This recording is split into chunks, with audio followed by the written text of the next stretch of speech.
Connie Willis, the podcast. Taking you into new ways of thinking, even providing answers to questions you've often pondered. Connie Willis, the podcast. Hey, all right, what we're going to be talking about here is the 1952 UFO saucer flap. Sounds good. Sorry, I was trying to pull everything up. Hey, Frank. Hi, how you doing? I'm good. How are you? Good. Hanging in there. Good. Getting ready here. Got my notes all over the place. Excellent. Yeah, I guess you're used to some 3-4 hour ones, and we're not. We don't have to go that far. Are you basically going to lead me into this, or do you just want me to take off and fly with it? Yeah, I'll lead you into it.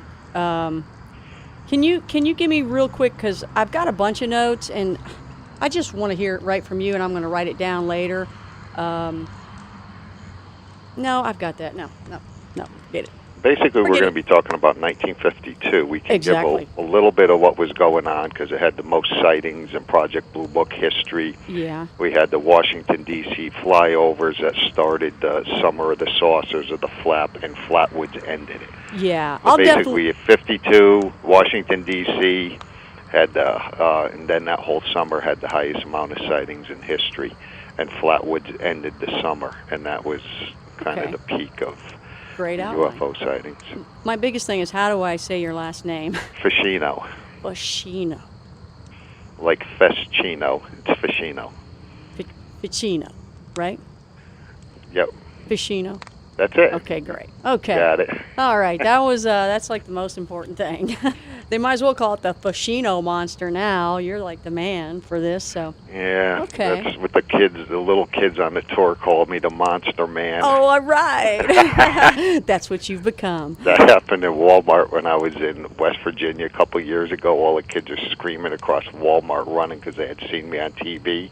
And I was like very embarrassed, so I started walking around with a baseball hat and dark sunglasses on after that. Oh, and you're pretty tall too, aren't you? He's 6'5". Oh my gosh! Yeah, so I stick out. So. That's definitely that. Oh well, you're like you sound like you wouldn't hurt a flea. Okay, are you about ready? Yep. Okay. Hey there, I'm Connie Willis. We are back with High Strangeness. Hey there, this is Connie Willis back with High Strangeness. The number to call is 1-800-STRANGE, 1-800-STRANGE, and also the website is highstrangeness.com. Be sure and check that out as we go through the show, because we start adding pictures along the way with what we're given by our guests. We don't want you to cheat and look ahead, so we like to do it that way. So our guest today, Frank Feschino, author and also the main man, as far as I know. I don't think anybody's above you with this, and the Flatwood Monster. How are you? Good. Glad to be here, Connie. Yeah, nice to hear from you. I got to tell you, I'm actually confused, and I just want to get right into this. I'm confused because I knew a little bit about the Flatwoods Monster. You and Stan Friedman was really great about talking about that too. But so I watched Monster Quest, and now I'm totally lost. It's all over the place. Apparently, what they're showing me is not the facts, and I'm looking for the facts. What happened with the Monster Quest show is it was not edited like I would have liked it to be. To be very nice. They took great liberties with the story. When it was edited and cut together, it was very misleading and vague, and the storyline of the events that happened on September 12th, 1952 were very confusing. And after working on the story for 20 years, I was a stickler for timelines, because I basically know what happened within a few minutes on September 12, 52. I spent enough years putting this story together, and when it got outside of my circle and into the hands of somebody else, it was completely botched up. What happened on September 12, 1952 is what was said to have been a monster, the Flatwoods Monster, was actually a metallic structure. It was like a miniature probe craft. And what happened back in 1952 after this incident occurred, two of the primary witnesses went on a national television show called We the People, and a sketch artist sat down with them. He sat down with the primary witness, Kathleen May, and another adult witness, Gene Lemon, and Ailey Stewart Jr., who was the reporter, the Johnny on the spot, who broke the story to the media. What happened is when the sketch artist sat down before this talk show and asked the witnesses what this entity looked like, he actually drew the picture incorrectly, and for nearly 60 years what has been seen is this hooded monster with bulging eyes, with an ace of spades covering over its head with a cloth garment, with these it's like a cloaked, flared out dress, and this thing was said to have been hovering. Well, that was the incorrect drawing, and for all of these years people have been looking at this and say, well, it's a good solid story because it was multiple witnesses, but it's kind of a ridiculous-looking creature. This monster was drawn and portrayed as having scary arms and claws. Yeah, if I remember, it looked kind of like a witch to me. Right, right. Well, what it actually was, Connie, I'm an illustrator myself, a graduate of Pear College of Art, and I sat down with the witnesses over the years that I worked with them, primarily Kathleen May, who saw this, we're going to call it a so-called monster, for lack of better words. It was actually a small probe, like a metallic craft, and it hovered. I worked with Kathleen, Freddie May. I had spoke to several of the different witnesses, but I primarily worked with the May family. Kathleen May saw this Flatwoods monster the length of a car. She told me, quote, a small car. So she was about 10, 12 feet away from it. Her son, Freddie, saw it from about 30 feet away from a gate along the path. So what was great working with the witnesses, Connie, is I was able to work with a witness who was very extremely up close and personal, right up on top of this thing, and Freddie May was back, so he saw the whole scene unfold. And on my website, you can see the different illustrations of what this thing actually looked like. What was portrayed as having an ace of spades covering like a garment over the top of its head was actually, I was told, was to be a helmet, like an apparatus similar to a cowl. This cowl had a flat plate glass window, like a barrier in front of it, and it had an inner helmet. The inner helmet didn't have eyes. It actually had portholes. That was what the illustrator and people had misrepresented over the years. So what you actually have is something that's similar to a spacesuit. The whole body from the shoulders down flared out. When it got towards the midsection, there was a set of pipes that ran around the lower circumference of the body, which were similar to a booster rocket. And this is where the propulsion system had emitted this gas, which was like a sulfur-type gas that hovered throughout the area and made the witnesses sick. And this, if you look at the illustration, was portrayed correctly because there's a drop cast shadow in the original illustration, but everybody thought it was ridiculous. A monster 12 foot tall wearing a dress with arms and claws with bulging eyes, and it hovered. That was actually correct. It did hover. The witnesses told me it was like a hovering craft that was about a foot to a foot and a half off the ground. And I just want to tell the listeners right now, they can go ahead and go to highstrangeness.com, and they can start seeing the pictures, and they can also go to your website at flatwoodsmonster.com as well and follow along. So what we have here is when the Monster Quest, the original production team worked with me, they worked with me, Stanton Friedman, Alfred Lenberg, John Bainbridge, Freddie May, and Mr. John Barker, who was one of the original reporters who worked for a radio station out of Charleston. He's one of the, as far as I know, the oldest living reporter to have been interviewed. So we had this great group of people to work on this particular episode. We spent a week with the team. I was in the hot seat and actually videotaped for 6.5 hours. When this whole thing was put together and it was drafted, the timeline, the whole structure of the story was put together, it was in decent shape. When it got out of the original production crew's hands and it went up to the top, the hierarchy all the way through, it just got butchered and cut to pieces. And the Monster Quest episode, you see Mrs. May with the kids going up the hill to investigate what they thought was a downed meteor that had landed on the Bailey Fisher farm. Right. When they came up to the encounter point to where the tree was, it was a white oak tree that was about a little over 100 foot tall off to the left of the path. When they neared this area, they flashed their flashlights up towards this tree. They had seen something about 12 foot in the air that resembled eyes, glowing eyes. And this is when the Flatwoods monster actually lifted off the ground. It was spraying oil and it hovered in front of the nearest witnesses. Well, the Flatwoods monster mechanical structure was never shown in the Monster Quest episode. And it was very vague and misleading because what happened the following night, according to my research and piecing my timelines together, there was another incident that happened approximately 17 miles away in a town called Frametown. And that is what was seen on the Monster Quest episode. It was George and Edith Snatowski and their baby had actually encountered this 9-foot tall creature. That was what the reenactment was.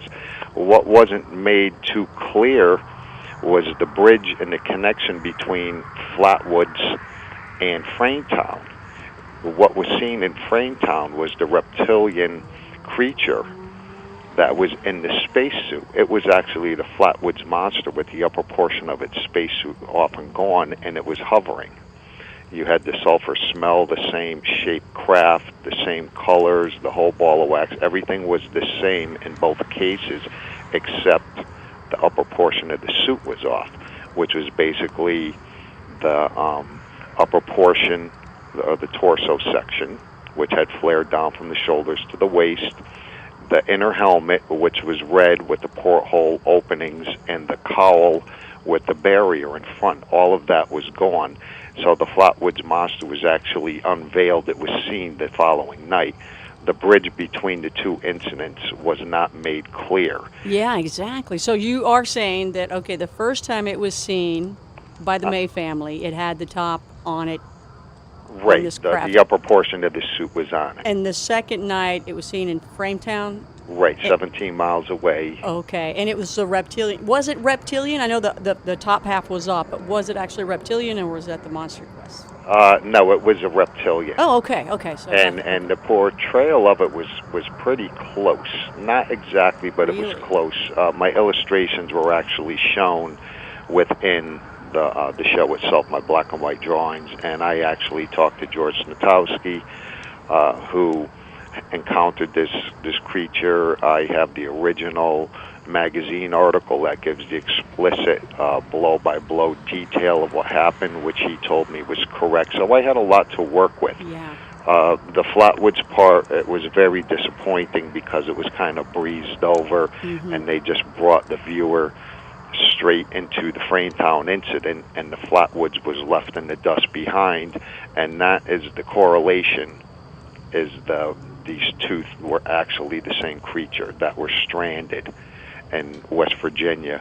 The craft had actually taken off, and I had plotted this craft. Once it took off, I spoke to witnesses, past investigators' research. I had newspaper articles, the weeklies that spoke about the flight path once it left Flatwoods, and it actually landed on James Knob, or James Knoll, in Frametown, and that's where the incident took place about 24 hours later.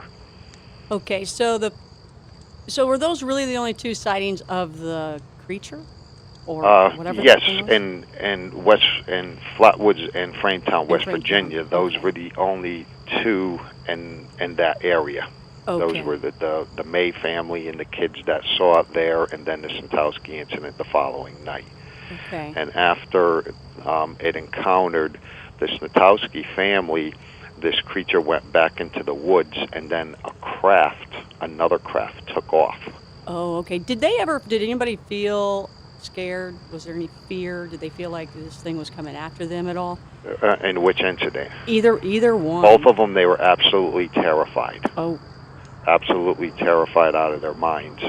Well, let's talk about the first incident first, because I was so confused, Frank, from watching the show. I had no idea what the story was anymore, so thank you for clarifying that for us. But so let's go into the real truth and nuts and bolts here. The very first incident with the May family. Right. Let me go back a couple steps, Connie, and tell you what I did. Not too many people had really looked outside of Flatwoods. One of the original investigators did. He was Ivan Sanderson, and another one was Gray Barker. And to make a long story short, there were UFOs that were flying all over Braxton County, and the hub was actually Flatwoods. Oh. Okay? Nobody could figure out for years. It was driving these investigators crazy why different shaped craft were seen flying over the area. There was the big oval-shaped craft, which were seen quite often in the 1950s. You have the cigar-shaped objects, which look like the fuselage of a jet without wings. They were seen over that area. And there were big, gigantic, round UFOs that looked like big spheres. They were big balls. All of these craft were seen over the Flatwoods area and throughout Braxton County, and the original investigators couldn't figure out why, all these different craft. Was it just a misidentification? Were people describing them wrong, the way, and all this documentation?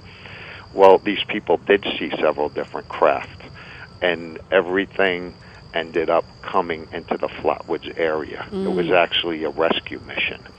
And how I was able to determine this by working with military people and different walks of life over the past 20 years, I was able to establish 102 locations over the United States on that one particular day, and I plotted these 102 locations on different maps. Then I put all of these maps together and made what I call my master map, which is on my website. And we were able to connect the dots and figure out what was going on. The initial stage of this research took 12 years to put together, Connie. I worked with Project Blue Book documents, and that was a nightmare because I had to re-ink and go over several of these documents and papers because they were faded. Yeah. So 12 years later, I was able to establish the flight paths of these UFOs, and they were actually seen over 21 hours of sustained sightings over 9 East Coast states. Then there were sightings in California, Illinois. So we have 11 states where these UFOs were sighted. And I started working with Stanton Friedman, and he got his hands on some of the original newspaper articles from around the United States. And what I would do is take all these articles, these Project Blue Book documents, witnesses that had come forward and spoke to me, and I extracted all the information and the locations of the villages, the towns, the cities where these UFOs were seen. They were seen by thousands of people that night. And I plotted these points, and then having the different times, I was able to connect the dots. And the majority of these flight paths all led to central West Virginia, to where the Flatwoods craft landed. What is interesting is when I started backtracking and going outside of Braxton County and Flatwoods, I discovered the actual flight path trajectory of the Flatwoods monster craft. It came over the East Coast, flew over Washington, D.C., and it was called the Flame Over Washington by the New York Times. Oh, I remember that, yes. Okay, and it flew over Washington, and along its flight path, Connie, this thing was coming down to treetop level. This thing had pieces exploding off of it. There were flames coming off of it. It was flying erratically. It flew west over Washington, flew into Virginia. Then it proceeded to fly into West Virginia. When it hit northern Braxton County, it turned south, followed the main state route, the main road, flew between the mountains and landed on the Fisher farm. En route to landing on the farm, it was seen by a bunch of kids playing football. It was their Friday night pickup game. These kids had left the playground, went up to the bordering farm house, which was the May home. Two of the boys in the group were Freddie and Eddie. It was their mom, Kathleen, who led the group up onto the Bailey Fisher farm with Gene Lemon. There was a dog that had went up with them from the neighborhood. It was a collie dog. It led the group up there. So what we have here in the end is a bunch of witnesses who are going to look for what they thought was a downed meteor on the back part of the farm. Right, and who wouldn't go checking that out when you see that? Of course they're going to go toward that. Right. Well, some people actually chickened out and left. A lot of the kids went. Even when they thought it was a meteorite? Yeah, it was getting dark. There was a lot of younger okay. kids. They were supposed to have been home by dark, and it's getting dark. And there was a lot of kids. And the woods are always scary at that point in that age, right? Especially walking into the woods. I've been up there at night and reading that whole sequence, and I don't think I would go up there with a bunch of little kids. I would have chickened out. Oh, I'd go, meteorite, that's like hundreds of thousands of dollars. Let's go. And basically, that's what they were going up there to look for. Right. And as they went up this path area, that's when this whole area, there was this gas permeating down the path, and that's when they became sick. And they were pushing on to go up towards the back of the where the mountain is. Now, this mountain didn't come to a peak, Connie. It was a flat plateau. It was a perfect spot for this thing to land. Where the confusion came in is within about a half an hour prior to the ship landing, the damaged ship, there was several other ships that flew into the area. There was actually 4 of them that flew over that particular area. Ah. They came in from different directions, and they were doing a grid reconnaissance like the military does, looking for a downed craft. Oh, okay. One went north, one went south, and one actually flew over the Fisher farm, and they were flying at very low levels. Another jet, a jet-like object that looked like a big cigar, had actually come in. So we have 4 UFOs doing reconnaissance and searching a grid area. And when the military people I work with were amazed when they saw the layout that I had actually done, they said they were looking for this thing. What happened, Connie, is they came in too early, and they were doing their search for this downed craft. The Flatwoods monster craft was still on its way coming in. Oh.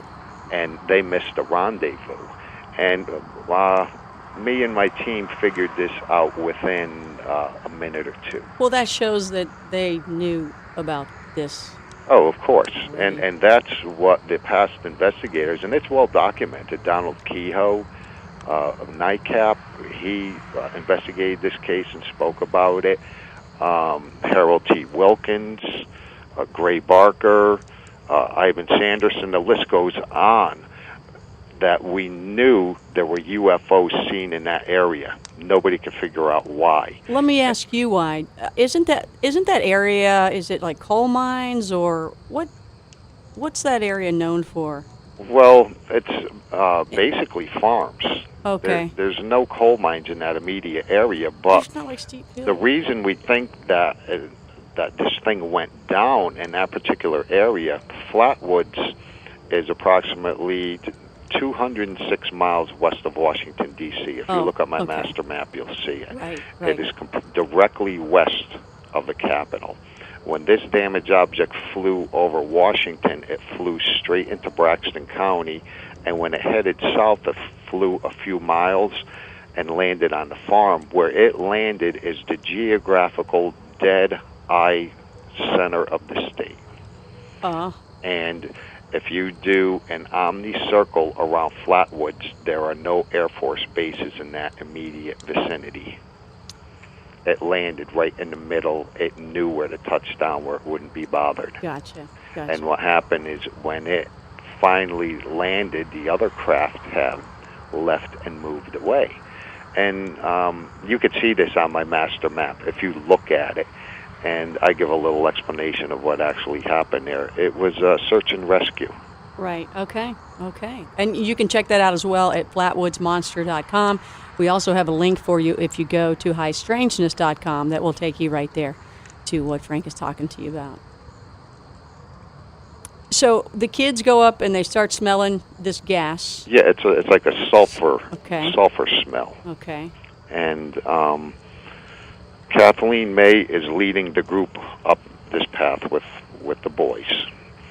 And what had actually happened, Connie, in the meantime, where this craft had touched down in the back, it wasn't a meteor. There was no That's sonic for sure. boom. This thing was directing. It was, passing over at low altitude.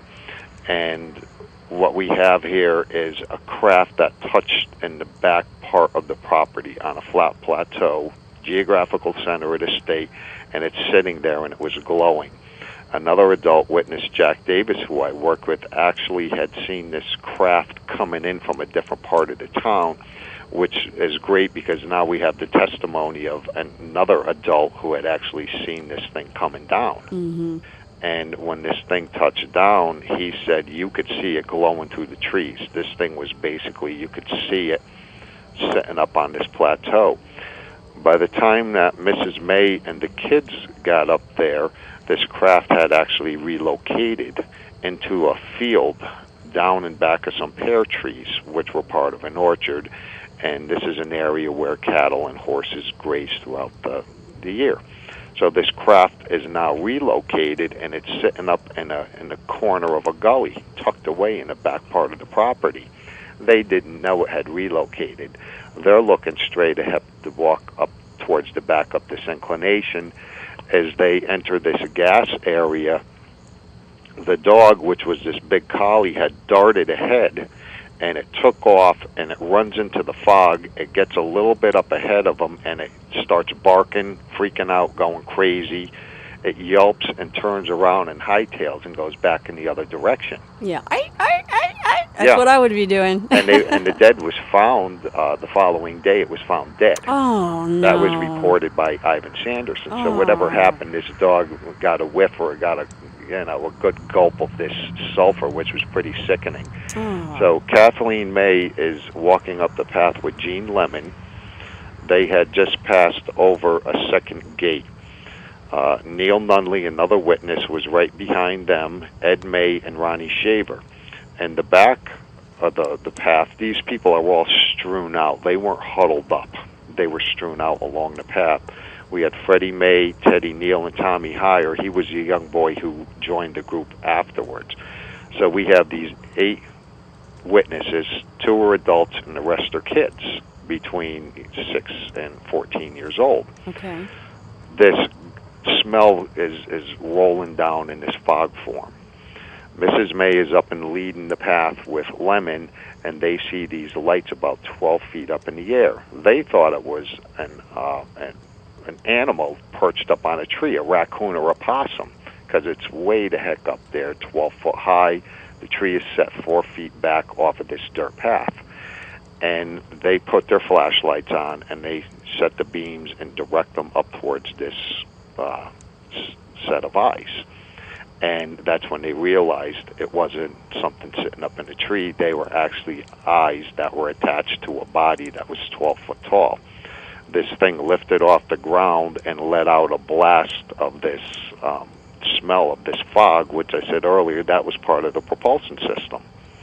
And it hovers down this 4 foot incline. It moves in front of the path in front of them. Gene Lemon fell over. He had actually screamed. He hit the ground. It's moving in front of Kathleen May, so she got a good look at it, the length of a car. This thing was spewing and splattering oil out. It was making noises, Kathleen told me, that sounded like frying bacon, basically like hot grease. Something's being fried in a pan. And that whole area, she said, was warm. And this thing moves in front of her, and it's splattering oil out all over the place. Actual oil? Yeah, it was what they a little bit thicker. It was similar to oil. Let's say oil-like. Okay. Okay, and that's what hit her, and splattered down. It was on her face in the front of her uniform. Another witness that I worked with who was involved with the story was actually Colonel Dale Levitt. He was the National Guard commander who was up there in West Virginia for the following weeks for crowd control. There was estimated, Connie, this little small town tucked away in the Appalachian Mountains of 300 people. There was an estimated 10,000 people that went up there and trampled this town in like 4 or 5 weeks or so. The West Virginia National Guard was up there. Kathleen May put me in touch with Colonel Dale Levitt, and I spoke to Levitt up on location the first time during an interview. He would not allow me to tape him, videotape him, audio tape. I took notes. And what I discovered during our meeting at that point, Connie, is Levitt had actually received a call from the Air Force in Washington. The Pentagon called him. They brought together 180 troops. They went to an area a few miles down the road where there was said to have been an airplane crash. It wasn't an airplane crash, it was another damaged object that went down. Levitt set his troops up there, and a contingent of about 60 men went into Flatwoods. They were ordered to go there to see what happened, and Levitt told me he was up there for a little while, and he set the troops up. He told me the Air Force wanted to know what happened and what touched down up there.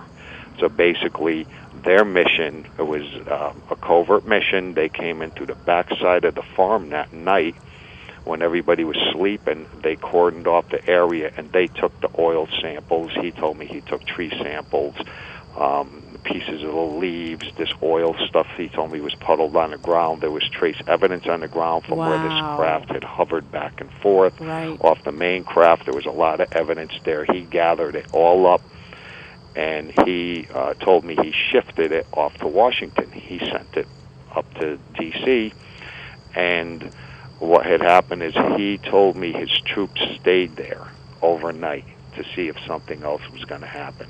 So the Air Force knew something went down there. Right. And they wanted this area cordoned off, checked out, grabbed the samples, and Levitt actually let me tape him on another meeting. And we went up to the farm, and I stood there with a camera for nearly an hour, pointed in his face, and he told me what happened. And that interview is in my book. So we do have military involvement. Excellent. And we do have a lot of documentation of what actually happened that night. And I also spoke and interviewed. It's the only interview I have, Connie, in existence. It's with the reporter, Ailey Stewart Jr., who went up there, and he was directed by a couple of the boys about an hour after this whole thing went down in Flatwoods. And he went up there with a posse. And it was a posse because he had a bunch of guys from town, including Kathleen May's father. They were up there with shotguns and handguns looking to see what scared the hell out of these kids and Mrs. May. He told me that he was just up there for a little while. He spotlighted around, and he saw the trace evidence on the ground, and he knelt down because he was in the Air Force himself, so he was a vet. He knelt down, and he noticed the smell was still in the grass and the dirt on the top of the surface, because he knew gas has settled. And it settled pretty quick and went down. And he said that was noticeable, and he saw the evidence in the area. And he also went on to talk about what he found the next day. He found a piece of metal when he was back up on the spot when the sun came up. Oh. So, we have a lot of evidence that was confiscated. It was grabbed by the government, and it was picked up because these were the people that were going on the nationwide talk show, We the People. Well, did you say that the reporter found a piece of metal? Yes, he did. And that was confiscated from him? Yes, the day before he went on the national television. How did they know he had it? Was he not being cool about it? Yeah, he was kind of bragging about it and had told a lot of people. Let me tell anybody out there, all our listeners out there, if you ever see anything like come out of the sky or something absolutely not of this world in front of you, and some evidence is left behind, come to people like us, Frank, Stan Friedman, myself, blah, blah, blah. Let us know, because let us at least report it, look at it, and check it out ourselves before someone else takes it away and we never see it again. Okay, I feel better now. Okay. Do you agree, Frank? Yes. Okay. Do I have your thumbs up on that? Stuart told me his father was kind of nervous about this because he was telling people around town that he had it. Well, what did it look like? What can you describe about it? When I interviewed him, he held his hand up, and he made a circle with his middle finger and his thumb. So, and he told me it was flat, and it was bright silver, and it looked like drip solder. And as it hit the ground, and it was in a very heated up form, so it was basically almost like a liquid. And when it hit the ground, it splattered and had like little arms coming off of it, like an octopus. You know what I mean? Yeah, yeah. Like if solder had hit the ground and it splatters out. Right. Well, he told me that he took that, and he was in a local gas station in Flatwoods, and he put it into a vice clamp, and they put 2 gasoline blowtorches on it, as hot as it would go, and it wouldn't melt. How did they even think of that? Yeah, they wanted to see what would happen. Oh, if it would have all melted or anything would have happened, I would have choked and them said, at that point. Yeah, it wouldn't melt. You know, Wow. The interview with him is phenomenal. Oh, He did a really good interview, and that's all in the book too. Excellent. And he was a very big help, along with some of the old timers. Most of them are dead now, Connie. I've been Right. working on this story for 20 years now. And so I was able to grab videotape footage when I didn't have cameras available. I had tape recorders, so I always had some means of documenting this case. Right. And the majority of it is in that book.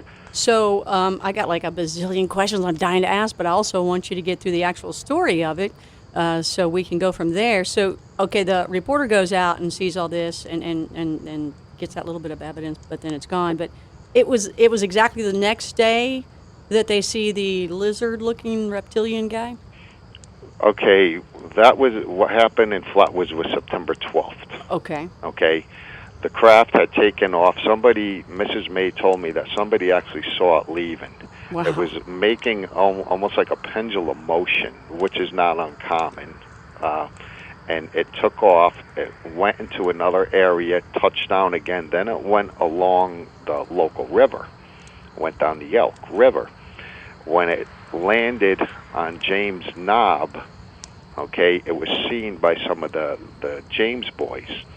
During the Monster Quest episode, that's the area where we actually were, up in the mountains that night. Oh, okay. Okay, that is the hot spot where things have been seen since the 50s. Where I'm going to be with you one day. Yeah, it's a fun area to check out. I can't wait. But you have to go there at the right time of year. Right. At certain times of year, I don't know, maybe the tourism is at its peak point, but I'm there's not certain going with- points of the year where they're seen up there more than others. Well, I'm not going without you, and I know you'll know when to go. So. Oh, yeah, and then where and the whole thing, but that's a whole story in itself. Excellent. So what happened is the Flatwoods monster craft actually touched down and landed on James Knob, which is another high point in the area, and even more secluded and isolated.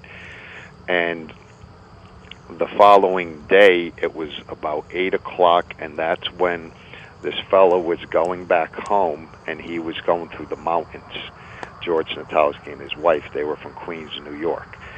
And they were going along this area into the Fraintown area along the main road, and that's when his car stalled. Oh. The electrical system cut down, like an electromagnetic field. Something had actually affected the car, went completely dead, rolled to a stop. The first sign to run. Right. Right. And, well, you're in the middle of the mountains here in a desolate, isolated area. This guy was very scared. Mm-hmm. When I spoke to him on the phone years ago before he died, he was almost paralyzed with fear. It was probably the most scared he was in his whole life. I bet. The windows were down a little bit, and the first thing he noticed was this terrible sulfur smell, just like what was the same thing in Flatwoods. Okay, and he thought a sulfur plant was burning in the area. That's how bad it was. The whole area started filling up with this sulfur smoke. He got out of his vehicle. His wife is starting to cough and gag. They had their baby, who was 18-month-old. The baby was in a crib in the back seat. His wife pulls the baby into the front seat. They roll the windows up. George gets out. He's checking the car to see if the battery was dead. He's looking at the car. He's monkeying around with the engine. Nothing's wrong with it. He looked out in the distance, and he saw way out into the a wooded area, he saw this sphere-shaped object. As he got closer towards it, he could see it was like an egg-shaped object, and it was purplish, a purplish color, and it was white and glowing. The night before, Mrs. May told me that during an interview that she saw a purplish flare when she was starting out from her porch to go up to the border of the farm. She saw these purplish flare flashing up as well. So we have crafts that are seen that are egg-shaped. They're standing on end. A purplish flare color was noted in both cases, in Snatowski and in the Mays incident. We have this terrible sulfur smell in both cases. So we have a lot of similarities. Tie-ins here, Sure. similarities. Yes. So this fella, Snatowski, starts walking towards the woods. He's off to the side of the road. He goes through this little clearing, and he's walking up towards the woods where he sees this thing out in the distance, and it's hovering on end. And that's when he started getting these low-voltage electrical shocks going through his body. The smell became worse. He actually vomited profusely. He was throwing his guts up. He was vomiting all over himself. He went down on the ground. He got a whiff of this stuff, and it was horrendous. And he stopped pushing forward because he's getting electrical shocks as well. So he's pretty much in a mess. He finally gathers himself up, and he turns around. He starts walking back to the car, and he's stumbling. He fell a couple times. His equilibrium is off. His wife is in the car screaming bloody murder. She is hysterical, going off her rocker. She's screaming like Fay Ray when she saw King Kong. She's screaming and pointing over her husband's shoulder. Something's behind you. Look out. And he turns around, and from off the edge of the road, it had come out of the woods. It's along the road coming towards him is this 9-foot-tall monster. Holy cow. And that's what is called the Frametown monster. Holy cow. And basically, the lower half of it was the booster rocket section. It was one big solid piece, okay? What he saw was the bloated body and long, spindly, skinny arms that went to 2 forked fingers.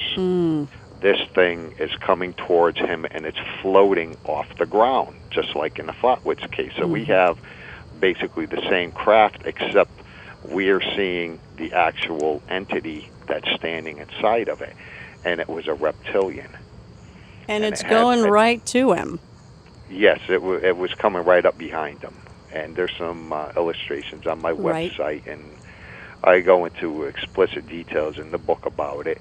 And this thing comes towards him. It's following him. He gets hysterical. He runs back to the car, and he says he basically was fumbling. He was a nervous wreck. He could just about open the car door. He was shaking like a leaf. He jumps inside. He takes his wife and the baby, and this is his instinct. That's right. The baby's there, too. Baby's there. The baby's going hysterical, crying. They're all being choked out, basically. Okay? He shoves them down onto the ground because this is a big 1950s car. Okay, so there's a big area on the ground underneath the dashboard. He lays down on top of them. He's protecting them. He reaches into the glove box, and he pulls out a big, gigantic knife. Okay? He does not look up. He was petrified, he told me. He was basically scared to look up to see where this thing was. It had actually come up to the car, circled around the car, and when it got towards, it circled around the right-hand side of the car, went around the trunk, went back up the other side, actually circled the car. In the meantime, this sulfur smell from the propulsion system is covering the whole area, and they're having trouble breathing. And he's gagging, wife's gagging, the baby's going hysterical. George just told his wife, keep the baby quiet because the baby's freaking out. And he told me, and this was documented, his heart was pounding like a sledgehammer. He's completely freaked out. He has no idea what's going to go on. And he finally looks up, sticks his head up from underneath the dashboard, and this 9-foot-tall reptilian is hovering over the front portion of the car. Looking right at him? It's looking straight down on him from the hood. Oh, That's when he almost lost it. Oh, if it's a bear, okay, it's a bear. It's probably going to do this to me. But if you don't know what it is, you have no idea. Right. So, and he just saw this thing from the length of a car, from the windshield to the hood ornament, and this thing is hovering there, and it's looking down on him. And the thing reached down with its right arm, and it had it was a long, skinny arm. It was not like a human arm. It was misjointed. And it reached down, and it touched the hood of the car, and it actually burnt right through down to the primer and metal of the car. So he is still in the car with his wife. They're going hysterical. And this thing actually leaves after it touched the hood of the car. It actually backed up away from the car. It turned, and it proceeded into the direction of the craft that was the oval craft that was hovering in the woods.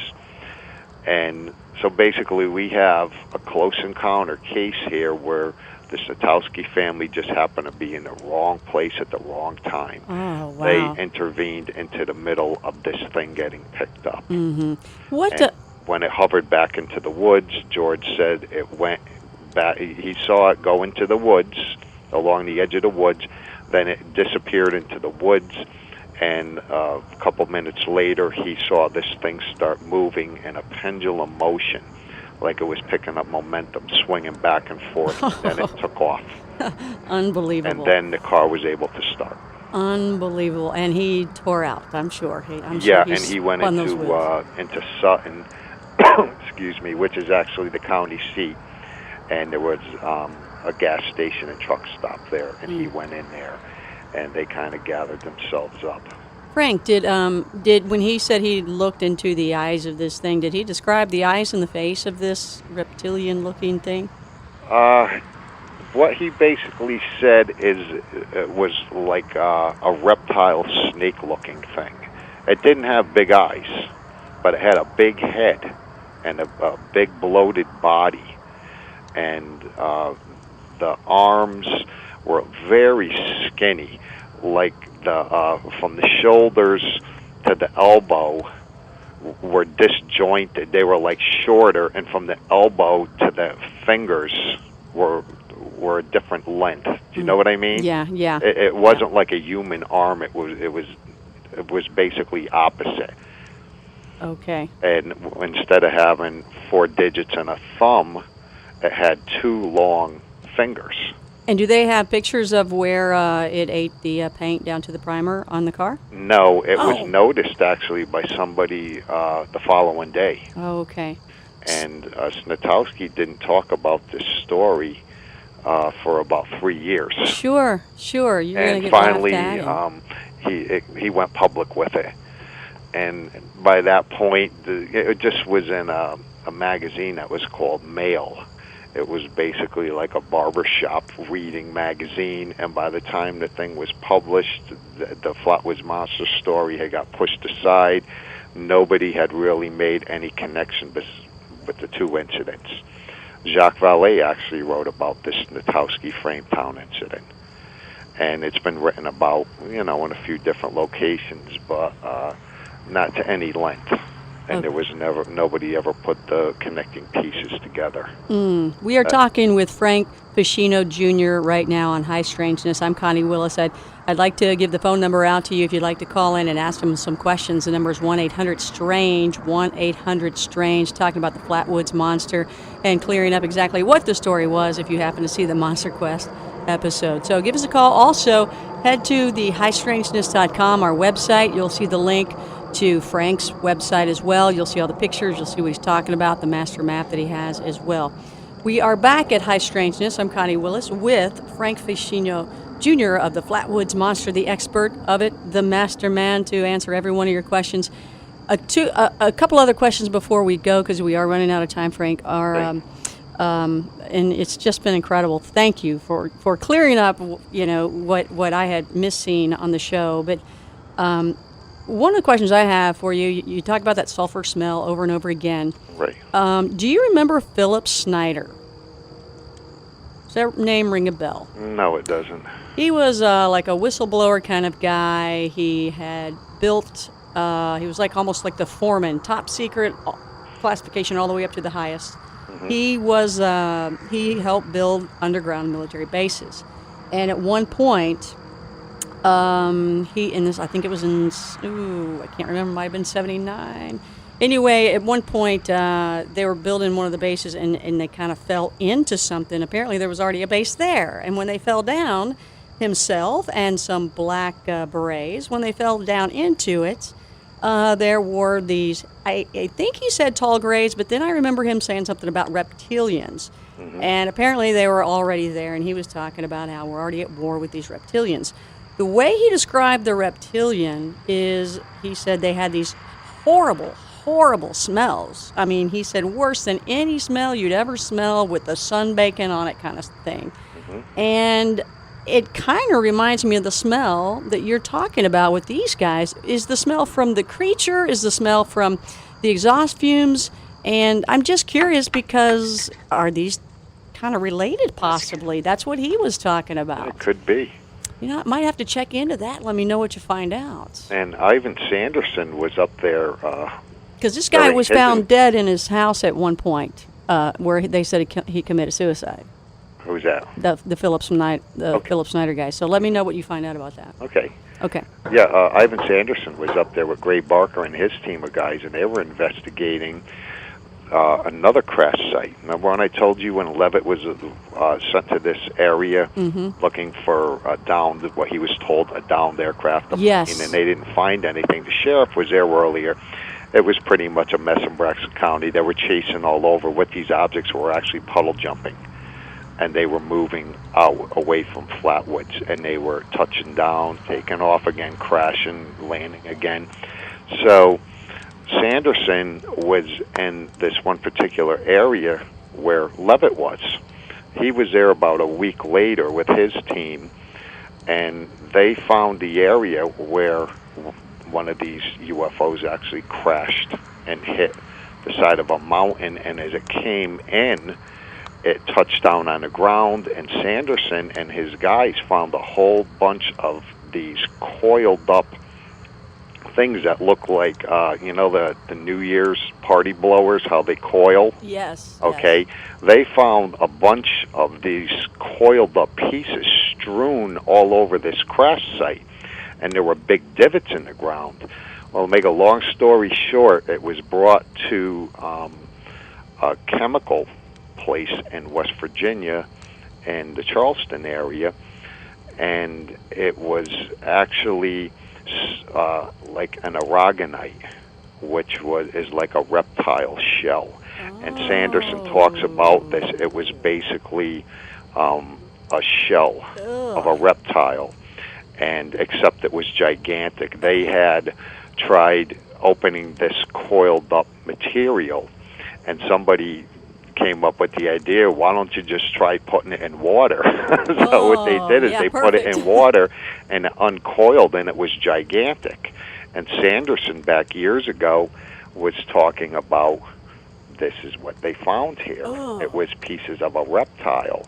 So when you put this stuff together, Snatowski's description of this reptile thing, we have the actual evidence that was tested at the Monsanto Chemical Company, Sanderson's involvement. There was evidence left all over the place in Braxton County that time frame. Did you get, from all your research, have you gotten the impression that, okay, somebody knows all about all this that is here on this planet, or do you have the impression that this was all new to them, or that on this particular night? Well, just, you know what, maybe everything, because you've got so much Well, I know one thing for sure. On this particular night, the government absolutely knew what happened. They knew something went down because they called Colonel Levitt and told him to go up there with troops. They knew something went down, and there was actually 4 damaged objects that came in that night. 3 came over the eastern seaboard, 1 came up from the south, from the Florida direction.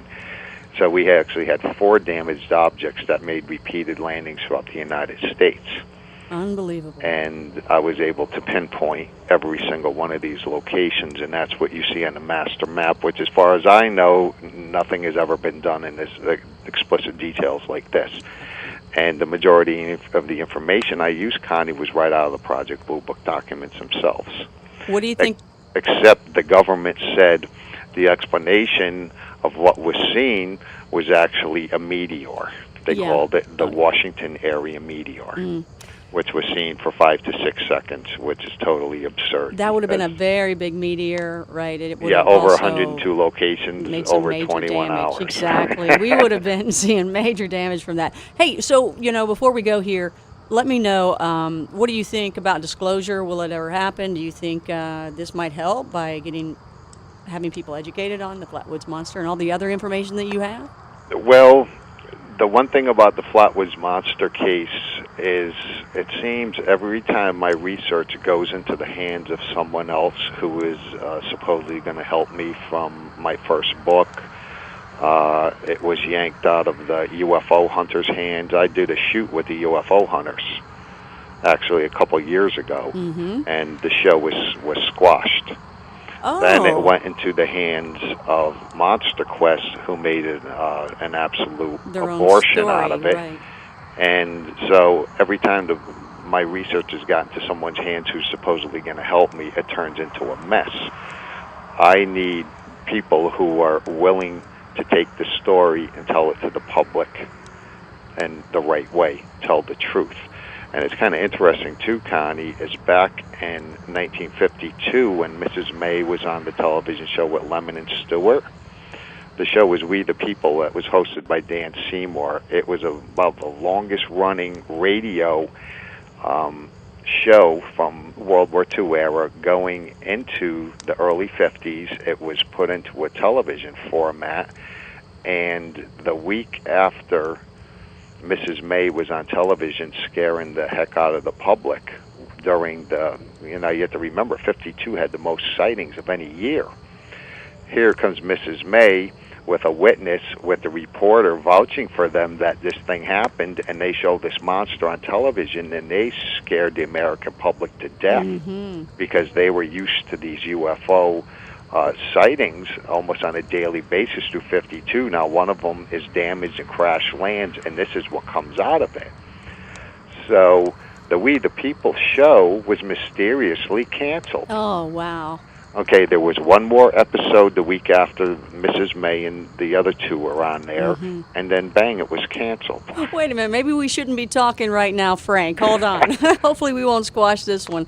We're with Frank Feschino Jr. right now and talking about the Flatwoods Monster, and we're going to have to say goodbye to you. Can you shoot out all the books that you have real quick so the listeners can know what to check out and buy from you? Right off of my website, you can get Shoot Them Down, The Flying Saucer Air Wars in 1952, and I have 3 other books that I recently finished, and hopefully we can get them out to the public very soon. You got it, and hopefully we can hang out with you, go on location with you in this cool little spot that you have, and we'll all be scared out of our minds from what it sounds like from you. And hopefully we'll come back. I know it exactly. Or we'll be just another story. High Strangeness, I'm Connie Willis. Thank you very much, Frank. And give us a call whenever you want to, you guys. We'll always talk to you and tell you what's going on. 1-800-STRANGE is the number. Thank you very much.